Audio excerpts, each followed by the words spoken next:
I'm just going to do a video giving my thoughts on 2020 so far in the WWE. I'm going to do the same for 2019 and 2018 because for those 2 years and so far this year I've watched every pay-per-view of WWE, and in 2018 and for most of 2019 I was watching all the Raws and SmackDowns as well until the second half of 2019. But I'm just going to talk more about 2020, just discussions. So I'll break it down, talk about the pay-per-views. 2020 actually got off to a pretty good start. The Royal Rumble was fun. I've even seen people say it was a top 5 Rumble of all time. The actual men's Rumble. And I mean, maybe top 5. I think I preferred the year before personally, but the show did drag by the time that come on. But it's definitely probably a top 10 Rumble this year's. And my favourite part of the show and what I think is match of the year so far, without a doubt. Now, I haven't watched everything on Raws and SmackDowns and obviously like 205 Live or even NXT. I've not watched everything, but my favourite match is Daniel Bryan versus The Fiend, the strap match. I just thought that was awesome. It was like old school Daniel Bryan back in the day in Ring of Honor, just letting him go out there. You wouldn't think he's coming back from the broken neck. The way, he still goes out there, gives it his all. That's why there's comparisons to Chris Benoit, just how committed both of them are, to the craft of wrestling. They dedicate themselves to it, and that's what you want, passion. That match I just thought was just Bryan at his best as a face, going out there and battling The Fiend and giving it his all, even in defeat. Then I guess it was cool to see Edge return. It's clear now. This is the complete opposite to Bryan. Bryan's come back, and you wouldn't even think Bryan has been away. He's performed that great. Edge's body just looks completely broken down to me. I couldn't get excited about the return because, one, I knew Edge was just going to be a part-timer. Bryan has returned to a full-time schedule. He's been at all the pay-per-views pretty much since he's come back. And like I said, he's still in great condition. Edge, just his body just nowhere near it is in as good a shape as Bryan's. The Edge Orton match, Last Man Standing, disappointed me. I liked Orton's promo on Beth Phoenix building up to it because it showed Orton, when Orton's in storylines that he doesn't care about, that's when people call him boring.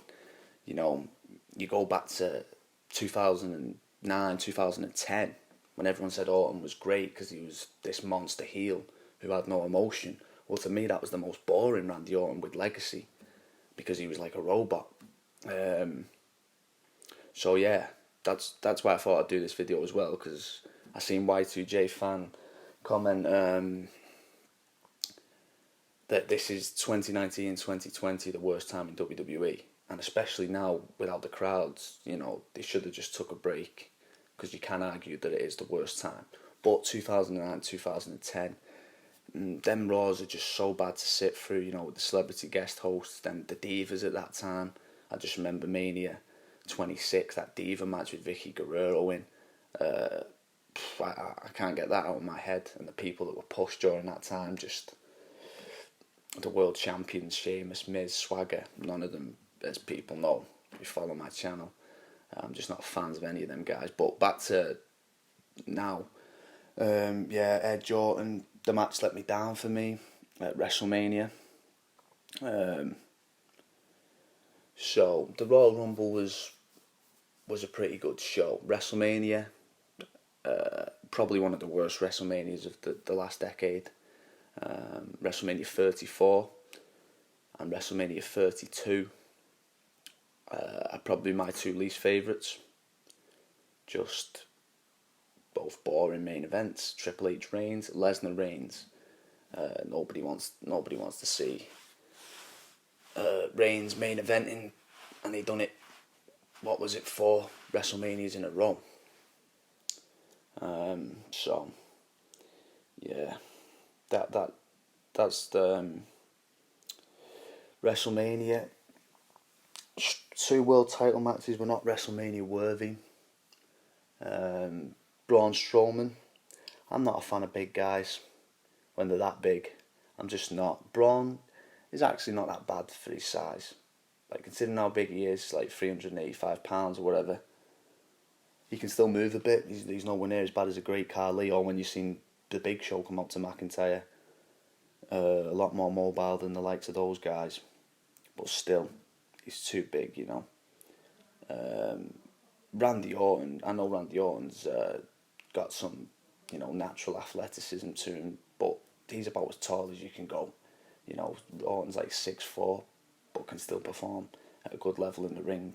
You're getting taller than that, and it's hard. You know, Undertaker's the only one that I've seen perform at a great level and be that tall in ring. And then the McIntyre Brock was disappointing. Just Brock's been nothing but disappointing since I've started rewatching WWE in 2017. He just shows up at the main pay-per-views, normally squashes people.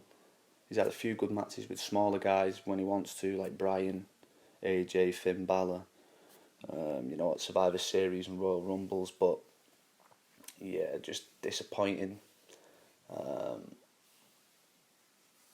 What else? The Money in the Bank. They're trying some new things during this period. I knew what the Money in the Bank would be like because of the AJ Taker thing at WrestleMania was actually good, and everyone received it as being good. And surprised, to my surprise, the Cena Bray Wyatt stuff, the Firefly Funhouse, was went down well with people. But for me, I don't know. I think people thought maybe they're just one-offs. The Money in the Bank I knew would be the same thing, but there's just not enough wrestling. You know, at the end of the day, it's wrestling. All it was punches and kicks, working their way up the building. And I know they're trying new things with like cinematic shots, like the AJ Taker, like I said, was pretty cool, but at the end of the day, it's wrestling. So it's not for me. I'd still take the wrestling. The Bryan AJ stuff, interaction with Vince was cool, you know. 2 of the indie darlings in the 2000s interacting with the big boss of the biggest company. So that's pretty fun to see. Those type of interactions with guys from the indies with Vince. What else? Oh, Elimination Chamber. How can I forget about that? The Super Showdown I'm not even really going to touch on because everyone knows how disappointing those shows are. Crown Jewel last year, I just can't get over that. With Tyson Fury and Cain Velasquez, but I'll talk more about that in the 2019 recap. And then the year before wasn't good with DX. First Brothers of Destruction, so they're just let down shows. But Elimination Chamber, that was probably, I'd go ahead and say, the worst Elimination Chamber they've ever done. It probably was, because I mean, what was this? The 2 chamber matches was a tag match, and then it was the worst booking job I've seen in a long time, where Baszler just eliminates everyone. And I knew that was coming when I watched it with my friend Foxy, who I watched the pay-per-views with always. And I said that Baszler would come out and just eliminate everyone, which I didn't agree with anyway. But if they were going to do that, at least book it better. There was times where it felt like 2 minutes where she was just in the ring with no action because she eliminated everybody that quick. At least have a few sequences with people like Liv Morgan before she eliminated her, or Sarah Logan she eliminated straight away, or I believe Natalya. You know, Natalya could have gone for a while with it. Natalya's a good wrestler. Going back to the old Divas time, she's still around and good. So that was terrible. The Elimination Chamber. And WrestleMania was, other than Rollins Owens, that was, which I knew would be good, was the only great wrestling match for me. So WrestleMania has been the biggest disappointment of the year, but I think I'm in the minority with that, as people seem to have enjoyed it even without the crowd. Like I said, the Cena Bray Wyatt stuff went down well, and I think everyone ignored the fact that Brock didn't have a long match because, one, he never really does these days, and two, they all wanted McIntyre to win. But that's another thing. McIntyre is just going to be like Kofi Kingston to me. It's going to be a reign that ultimately will flop and not be looked back on fondly. And if you want to say Kofi's reign didn't flop, it really did fizzle out for me. Just going over Samoa Joe easily. The stuff with Orton, nothing too memorable. The best part of Kofi's reign was him chasing the belt and defeating Bryan at WrestleMania 35. It was just downhill from there then. Did the cage match with Ziggler as well last year. Nothing memorable, so McIntyre I see being the same type of champion.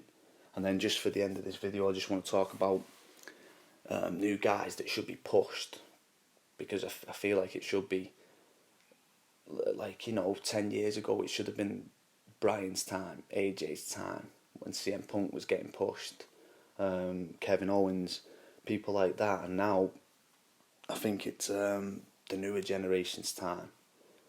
So it should be guys like, Austin Theory, Aleister Black, Buddy Murphy's an excellent worker. How many great matches has he had on 205 Live and now on Raw?